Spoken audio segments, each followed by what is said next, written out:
Yahudi datang pada Nabi SAW. Wahai, jikalau kamu benar, kami ahli-ahli kitab, kami belajar Taurat, belajar Injil. Kamu baru datang. Jikalau kamu benar seorang Nabi dan Rasul, bagi tahu kami tentang Zulkarnain, seorang hamba yang Allah Ta'ala kurniakan kehebatan yang cukup-cukup luar biasa. Turun ayat ini, surah Al-Kahfi ayat 83. Alhamdulillah. Semata-mata dengan limpah kurnia Allah Subhanahu Wa Taala, masih lagi sayang pada kita, bagi kita nikmat, bagi kita kesihatan, bagi kita kehidupan. Di luar sana ada keluarga, ada hamba diuji dengan kemalangan mungkin, dengan struknya, dengan kansernya, dengan kematiannya. Mudah-mudahan usia yang berbaki yang kita miliki, yang diamanahkan oleh Allah Subhanahu Wa Taala, dapat kita menafaatkan sebaik mungkin di dalam mencari redha Allah.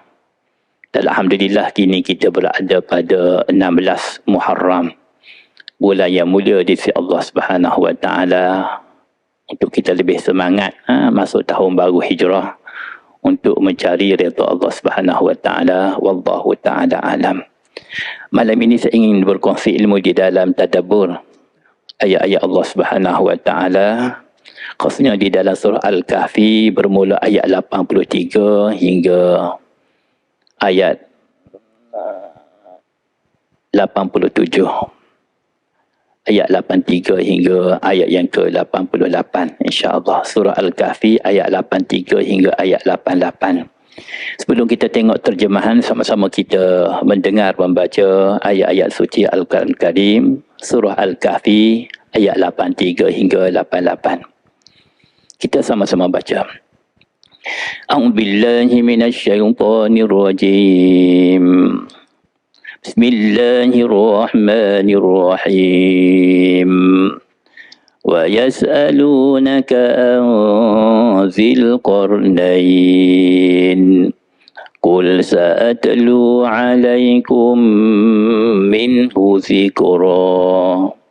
Inna makkanna lahu fil ardi wa atainahu min kulli syai'in sababa fa'atba'a sababa hatta idza balagha maghrib asy-syamsi wajadaha taghrubu fi 'ainin hami'ah wa wajada 'indaha qauman.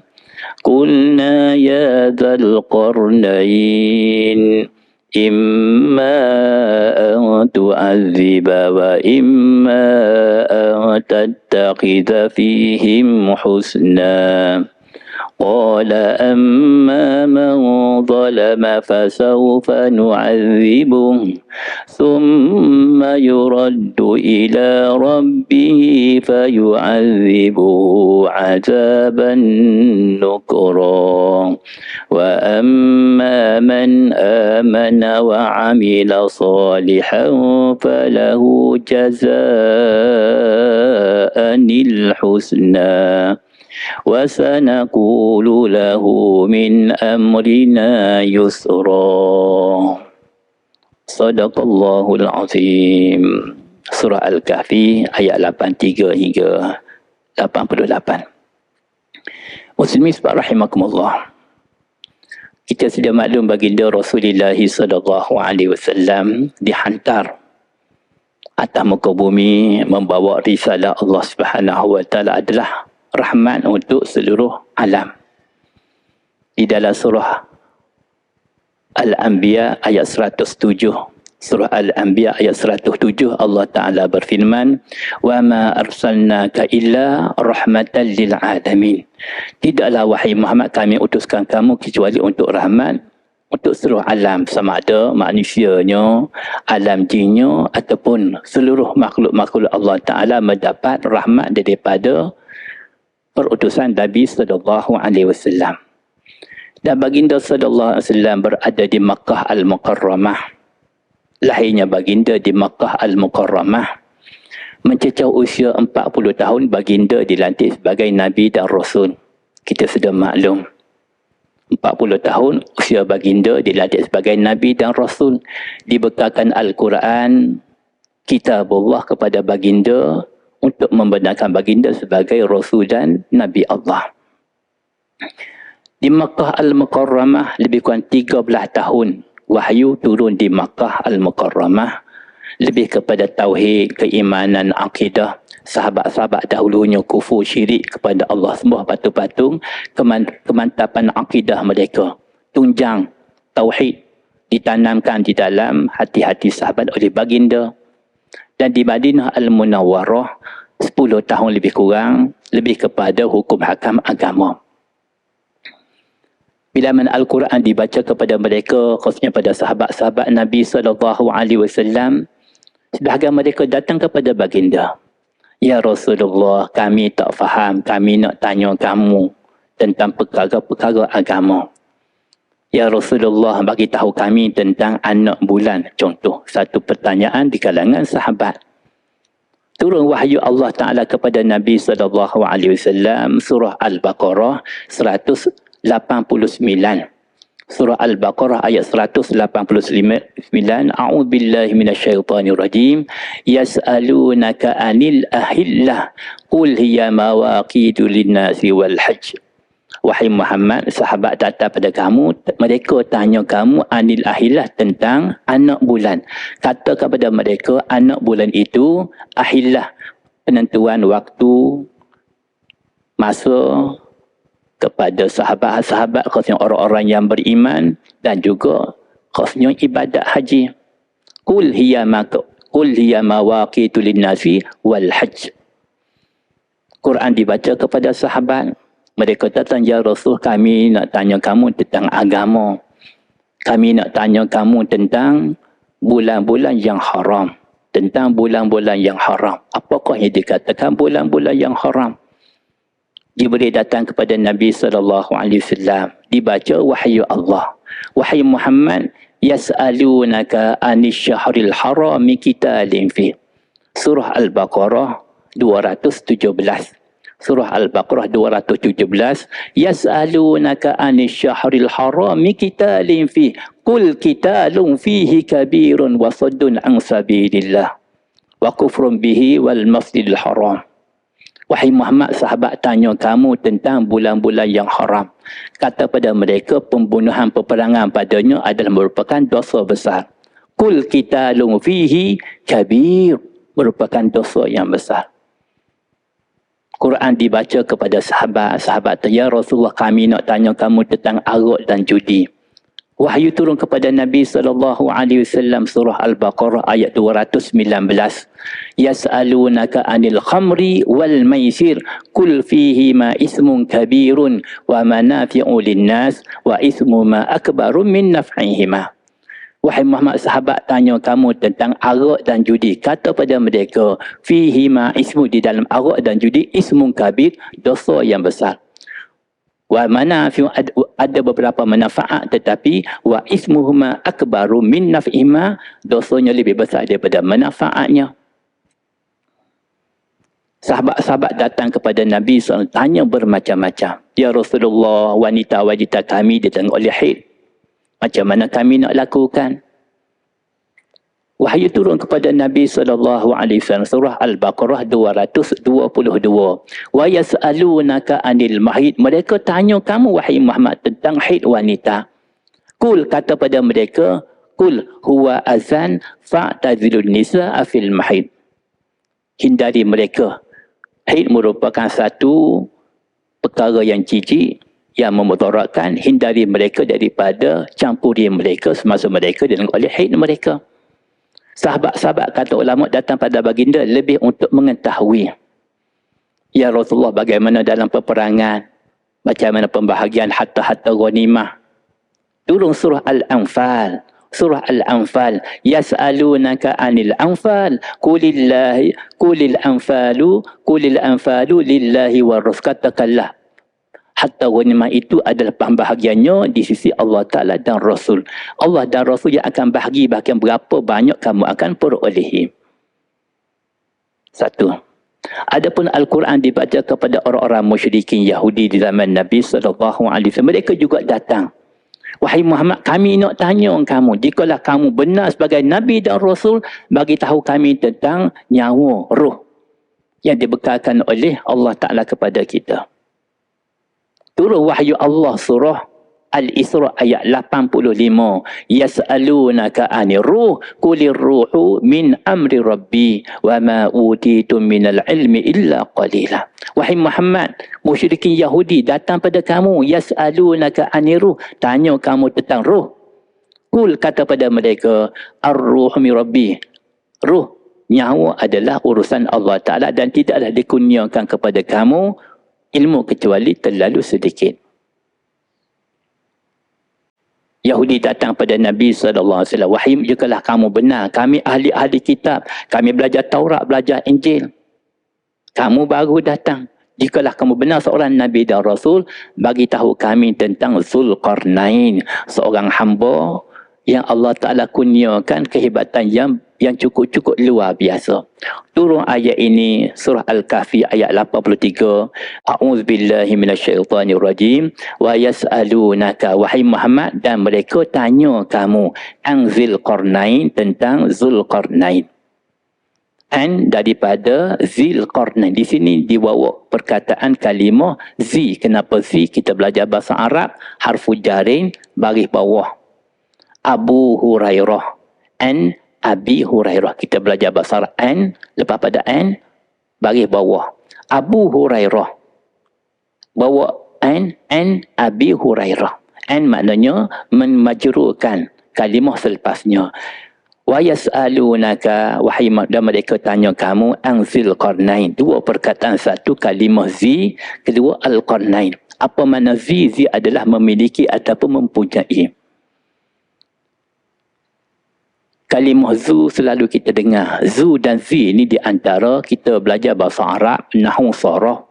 Tuan-tuan perempuan, ustazah di hadapan saya. Zu di antara asma'ul khamsah. Kita buka kitab nahwu, di sana ada asma'ul khamsah. Abun, hamun, akhun, fu, zu. Dinamakan asma'ul khamsah. Nama-nama yang 5 termasuklah abun, akhun, hamun, fu, zu. Zu di antara asma'ul khamsah di dalam kitab nahwu.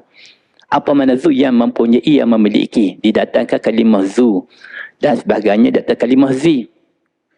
Kita buka surah Ar-Rahman. Ayat 27. Allah Ta'ala datangkan kalimah zu. Ayat 26. A'udzubillahi minasyaitanir surah Ar-Rahman. Ayat 26.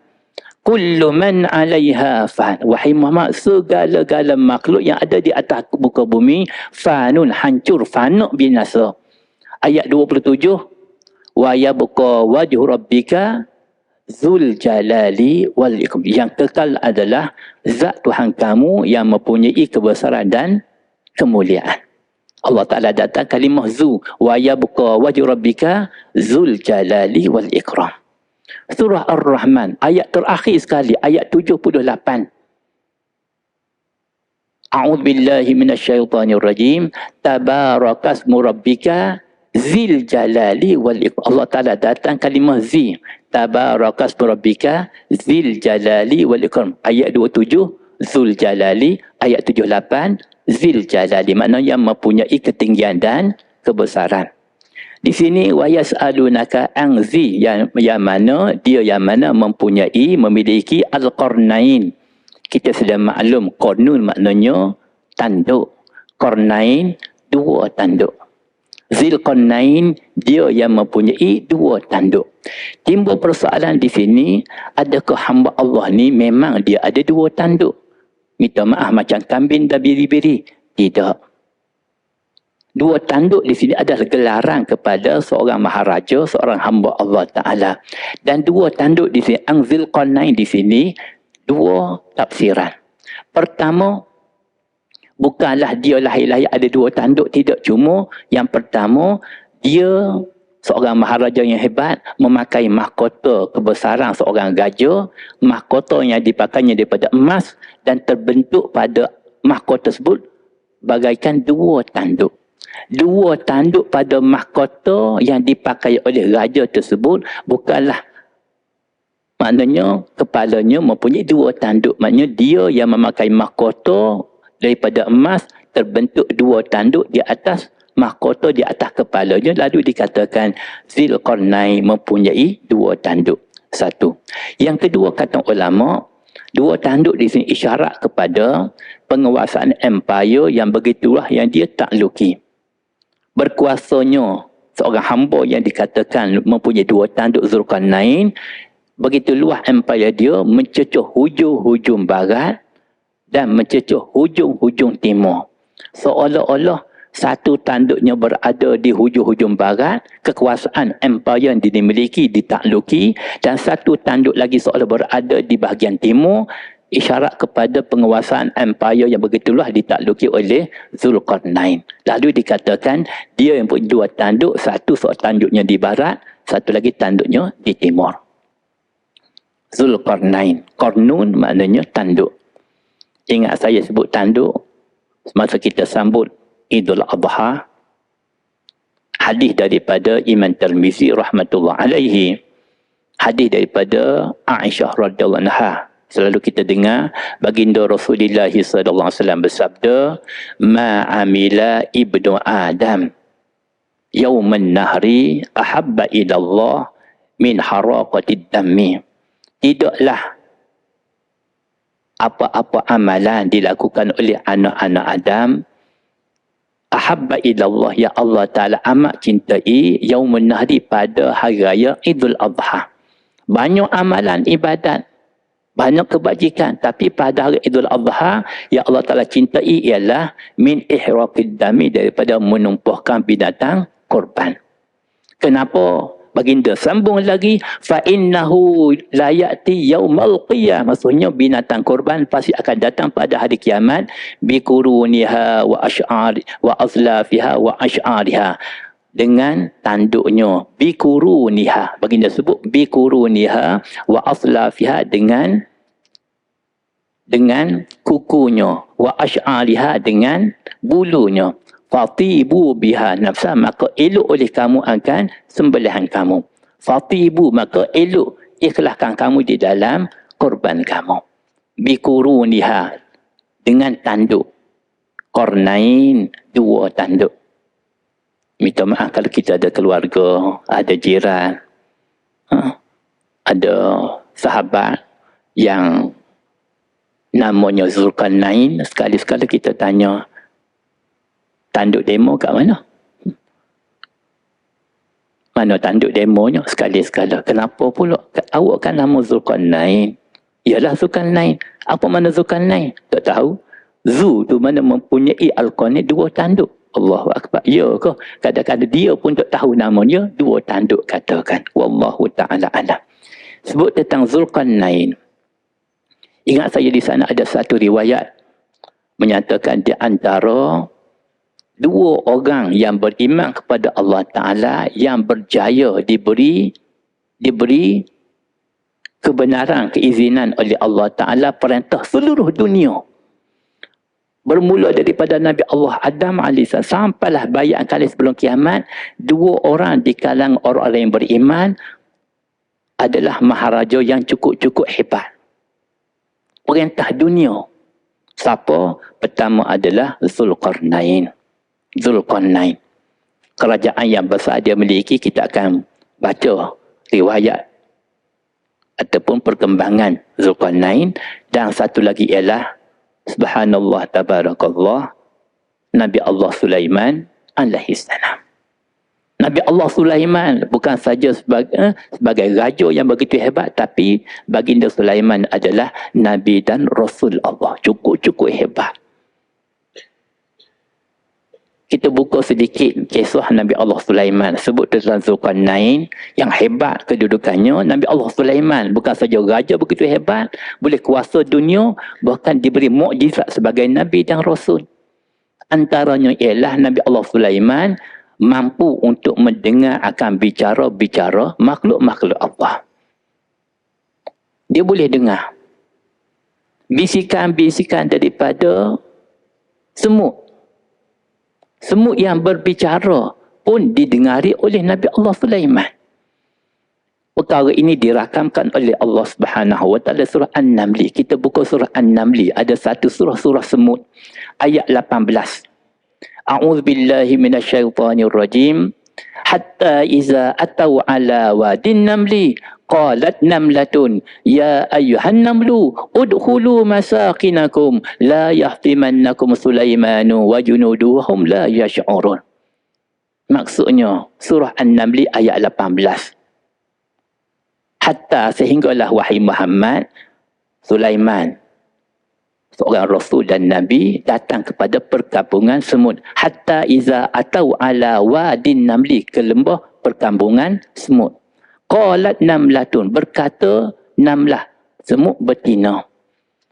Wahai semut-semut, udkhulu masakinakum, masuklah kamu ke dalam sarang-sarang kamu. Janganlah kamu dipijak oleh Sulaiman dan tenteranya dan mereka tidak tahu pun. La yahtimannakum Sulaimanu wa nyuduhum la, mereka tak tahu pun. Jarak di antara istana Nabi Allah Sulaiman ke perkampungan semut lebih kurang 10 km satu riwayat. Ayat 19. Fatabassama dhahikan min qawliha. Wahai Muhammad, tersenyum lebar Nabi Allah Sulaiman. Fatabassama dhahikan min qawliha, daripada kata-kata semut. Bicara semut lebih kurang 10 km didengari oleh Nabi Allah Sulaiman. Fatabassama dhahikan min qawliha, daripada kata-kata semut betina. Subhanallah. Satu. Kedua, Nabi Allah Sulaiman. Sebab itulah kita baca Quran, Dr. Rahmatullah, betapa hebatnya perkara yang Allah Ta'ala kurnia kepada Nabi-Nabi dan hamba-hamba, lebih hebat lagi kekuasaan yang dimiliki oleh Allah. Angin yang begitu kencang bertiup di bawah taklukan Nabi Allah Sulaiman. Angin tunduk dengan perintah Nabi Allah Sulaiman. Angin yang bertiup. Bahkan Nabi Allah Sulaiman boleh mengaruh angin-angin tunduk kepada perintah dia. Ke hulunya, ke hilirnya, utaranya, selatannya. Dan perkara ini Allah Ta'ala cerita di dalam Al-Quran. Rujukan kita. Kita buka surah Al-Anbiya ayat 81. Surah Al-Anbiya ayat 81. A'udzubillahi minasyaitonirrajim. Wali Sulaiman. Wahai Muhammad, khasnya kepada Nabi Allah Sulaiman. Surah Al-Anbiya ayat 81. Wali Sulaiman ar-rih asifah. Untuk khas kepada Nabi Allah Sulaiman, ar-rih asifah, angin yang kencang. Ar-rihu asifatan, angin yang kencang. Kenapa? Tajri bi amrihi, bertiup dengan perintah dengan perintah Nabi Allah Sulaiman. Ke mana? Ilal ardil lati barakna fiha, ke tempat-tempat kawasan yang mana kami berkati padanya. Maknanya di sini kata ulama, Nabi Allah Sulaiman sebagai Nabi dan Rasul, cakna terhadap rakyat jelata umat datang dan dibawa terbang oleh angin. Ar-riyah asih, angin yang kencang terbangkan Nabi Allah Sulaiman AS. Disebut juga sebagian riwayat, Nabi Allah Sulaiman naik di atas permaidani, diterbangkan satu-satu tempat. Ilal ardil lati barakna fiha wa kunna bikulli syai'in alimin, kami mengetahui segala-galanya. Tuan-tuan rahimakumullah, bukan saja angin di bawah takluk Nabi Allah Sulaiman, syaitan-syaitan yang juga merupakan musuh-musuh Allah. Syaitan ni musuh Allah. Syaitan musuh anbiya, musuh rasul. Syaitan adalah musuh kita. Banyak ayat-ayat menyebut innahu lakum aduwwum mubin. Wahai Muhammad, syaitan itu adalah musuh kamu yang nyata. Nampak? Inna syaitana lakum aduwwum fattakhidhu aduwwa innama yad'u hizbahu liyakunu min ashabis sa'ir. Surah Al-Fatir. Pun begitu, walaupun syaitan musuh Allah, musuh anbiya dan rasul, musuh kita pun, syaitan tunduk dan patuh kepada perintah Nabi Allah Sulaiman. Syaitan menyelam di dalam laut, ambil mutiara-mutiara, bagi kepada Nabi Allah Sulaiman. Syaitan disebut juga tempat himpunnya syaitan di mana? Di laut. Dia adakan mesyuarat agung di mana? Di laut. Jadi bab-bab laut ni bagi kepada syaitan katakan. Syaitan menyelam, ambil mutiara-mutiara kepada Nabi Allah Sulaiman. Mungkin timbul persoalan. Ustaz, macam mana syaitan ni boleh khidmat kepada Nabi Allah, Rasul Allah? Syaitan ni sepatutnya boleh larikan diri. Syaitan ni sepatutnya maknanya boleh curi tulang. Tidak. Allah Ta'ala sebut dalam Quran, surah Al-Anbiya ayat 82. Al-Anbiya ayat 82. A'udzubillahi minasyaitonirrajim wa minasyayatin. Wahai Muhammad, di kalangan syaitan-syaitan. Jelas.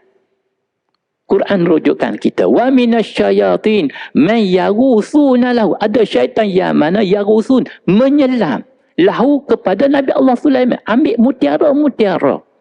Bukan saja syaitan ambil mutiara-mutiara, tenggelamkan diri mereka ambil mutiara.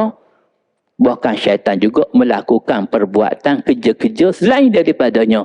Wa ya'maluna amalan duna zalika. Man yaghusuna lahu, syaitan menyelam untuk Nabi Allah Sulaiman. Bukan saja menyelam. Wa ya'maluna amalan duna zalika. Syaitan itu juga melakukan perbuatan selain daripada menyelam. Bina bangunan-bangunan yang tinggi dan sebagainya. Bina lebuh raya jalan-jalan. Timbul lagi persoalan. Syaitan ni boleh larikan diri? Tidak. Kenapa? Ayat yang terakhir. Al-Anbiya ayat 82 Allah Ta'ala berfirman, wahai Muhammad, syaitan tidak mampu untuk keluar. Curi tulang. Kenapa?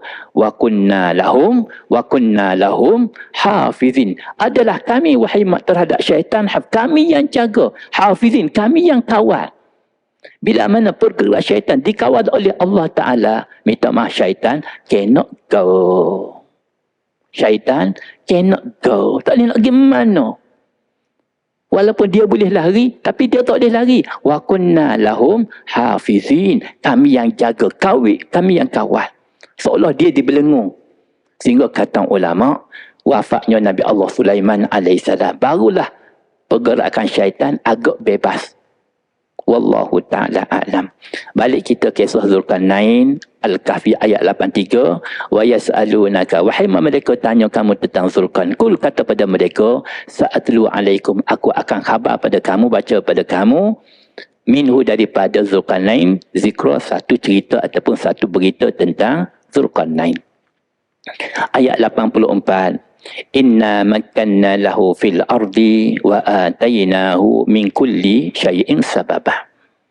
Dua perkataan di sini. Satu, makkanna lahu, sesungguhnya wahai kami, kata Allah, makkanna lahu, memberi kedudukan. Makkanna, menempatkan dia satu tempat dan dia berkuasa. Makkanna lahu, kami bagi kedudukan. Maknanya satu kedudukan seorang raja yang begitu hebat di mana? Fil ardi, atas muka bumi. Jelas. Kedua, wa atainahu min kulli syai'in sabab, dan kami kurnia kepada Zulkarnain setiap sesuatu ada jalan yang mudah untuk dia hadapi. Setiap urusannya tidak pernah terbengkalai.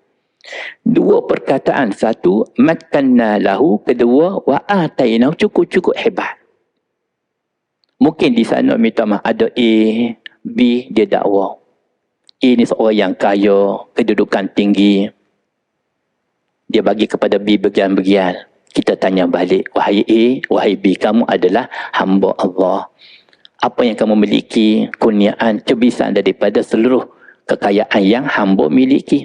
Satu masa nanti, kamu akan balik jumpa Allah. Apa yang kamu akan musnah, hancur, binasa. Tetapi di sini, ayat 84, Allah Ta'ala sendiri kurnia kepada Zulkarnain. Wahai Muhammad, inna makkanna lahu, kami yang bagi kedudukan. Bila mana Allah Ta'ala sendiri yang bagi kedudukan, kita tak dapat bayangkan betapa hebatnya kedudukan yang diperoleh oleh Zulkarnain. Satu. Yang keduanya, mungkin di luar sana ada maharaja-maharaja yang perintah dunia di luar sana mendabik dada. Tapi dalam waktu yang sama mungkin tergendala. Tsunami datang, gempa bumi, hujan turun, dia pun masalah sakitnya. Maknanya ada perkara yang tergendala. urusan dia. Tetapi tidak kepada Zulkarnain. Kenapa? Wa atainahu min kulli syai'in sabab. Dan kami punya pada setiap sesuatu ada kemudahan pada urusan. Tak pernah tergendala. Memiliki kerajaan yang besar, bahtera yang hebat. Dan tak pernah tergendala setiap urusan. Kenapa? Ianya adalah kurniaan daripada Allah. 85. Fa'atba'a sababa. Maka Zulkarnain telah meneruskan perjalanan ke tempat yang telah ditakdirkan oleh Allah. 3 tempat yang dilalui. Sebab itulah di dalam surah Al-Kahfi, tuan-tuan rahimahullah, selalu kita baca ada 3 kali fa'atba'a sababa ayat 85, summa atba'a sababa ayat 89, summa atba'a sababa ayat yang ke-92. Ada 3 kali fa'atba'a sababa, summa atba'a sababa, 90, summa atba'a sababa. Ada 3 kisah yang ringkas, 3 cerita yang dilalui oleh Zulkarnain. Yang pertama, fa'atba'a sababa. Ke mana Zulkarnain sampai? Hatta iza balagha maghrib syamsi. Wahai Muhammad, Zulkarnain telah sampai ke mana? Maghrib syamsi, tempat terbenamnya matahari. Selalu kita dengar ayat ni. Maghrib syamsi, tempat terbenamnya matahari. Di mana lebih kepada di hujung-hujung barat. Kenapa? Matahari naik di sebelah timur, terbenam sebelah barat. Justru Zulkarnain telah sampai Maghrib syamsi, tempat terbenamnya matahari. Bukanlah kata ulama Zulkarnain sampai di tempat matahari terbenam, tapi di sebelah terbenamnya matahari. Maksudnya ialah dunia lain, matahari lain, makhluk lain, bulan makhluk lain. Nak bagi tahu hujung-hujung dunia, tempat tenggelamnya matahari, di sanalah di hujung-hujung barat Zulkarnain telah sampai pun melebarkan empire yang ditakluki. Wajadaha, dia dapati di sana matahari itu taghrubu fi ainin hami'ah, terbenam pada aini, satu mata air, hami'ah, yang lumpur agak kehitaman, lebih kepada laut. Lumpur ni lebih kepada air, maknanya lebih kepada lautan, di hujung-hujung dunia. Satu kawasan yang mana ada penempatan aini, mata air, sebut tentang mata air, lebih pada laut, hami'ah, yang lumpurnya agak kehitaman. Wa wajada indaha qauma, dan dia dapati di sana wahai Muhammad qauma, satu kaum, satu umat. Disebut umat itu adalah mereka yang kufur syirik kepada Allah. Qulna, kami kata, ya Zulkarnain, wahai Zulkarnain, imma an tu'aziba wa imma an tattakhidha fihim husna. Di sini Allah Subhanahu wa taala qulna, ilhamkan kepada Zulkarnain. Qulna, kami kata, ya Zulkarnain, wahai Zulkarnain. Zulkarnain bukan Nabi dan Rasul.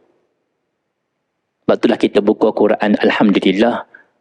Di dalam Al-Quran ada kisah-kisah Anbiya, Nabi, Rasul, dan ada juga kisah Allah Ta'ala sebut tentang hamba-hamba yang mereka bukan Nabi, bukan Rasul. Luqman, ada satu surah, surah Luqman. 34 ayat. 34 ayat surah Luqman, 10 surah Sajadah, surah Luqman. 2 kali namanya Allah Ta'ala sebut, walaqad atayna Luqman al-hikmata an ishkur lillah wa iz qala Luqman li ibnihi. Ingatlah Luqman wasiat kepada anak dia. Dia bukan Nabi, seorang qadhi besar berada di zaman Nabi Allah Daud alaihissalam. Allah Ta'ala muliakan dia, sebut namanya di dalam Al-Quran. Demikian juga Zulkarnain, satu panggilan kepada hamba Allah. Qulna, kami kata, dalam kata lain Allah Ta'ala bagi ilham kepada Zulkarnain, imma an tu'aziba, sama ada kamu nak azab mereka. Apa maksudnya ialah, wahai Zulkarnain, kamu tarik mereka beriman pada Allah Ta'ala, dan jikalau mereka kufur ingkar, kamu boleh nak azab mereka, seksa mereka, penjarakan mereka, ataupun kamu tattakhidha fil husna, nak bagi kebaikan kepada mereka dengan keimanan mereka, takwanya mereka kepada Allah Subhanahu wa Ta'ala. Qala, jawab Zulkarnain, amma man zalama, adapun orang yang zalim, mereka yang kufur syirik, fasaufa, kelak nu'azibu, kami akan azabnya, penjarakan dia. Nu'azibu disebut juga kami akan bunuhnya. Summa kemudian yuradu ila rabbih, dia akan balik kepada Tuhannya Allah Subhanahu wa taala di akhirat. Fa yu'azibu azaban nukra, Allah Taala dengan keadilannya akan mengazabnya hamba tersebut nukra, azab yang pedih, azab yang nukra, azab yang keras. Akhir sekali ayat 88, wa amma man amana, adapun mereka golongan umat yang mana beriman kepada Allah, wa amila salihah, juga melakukan amalan-amalan yang soleh, falahu jazaa'anil husna, maka baginya adalah al-husna, kebaikan. Al-husna juga maknanya al-jannah. Kita buka surah Yunus ayat 26. Surah Yunus ayat 26. Lillazina ahsanul husna wa ziyadah. Untuk orang-orang yang ahsanu, yang melakukan kebaikan, al-husna.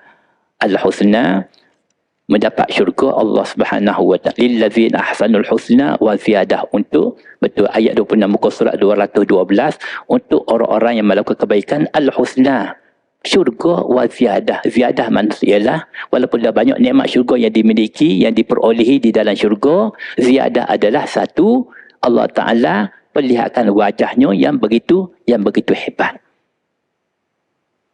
Lillazina ahsanul husna, untuk orang yang beriman, amal soleh, kebaikan yang dilakukan, al-husna, kebaikan makna syurga, wa ziyadah.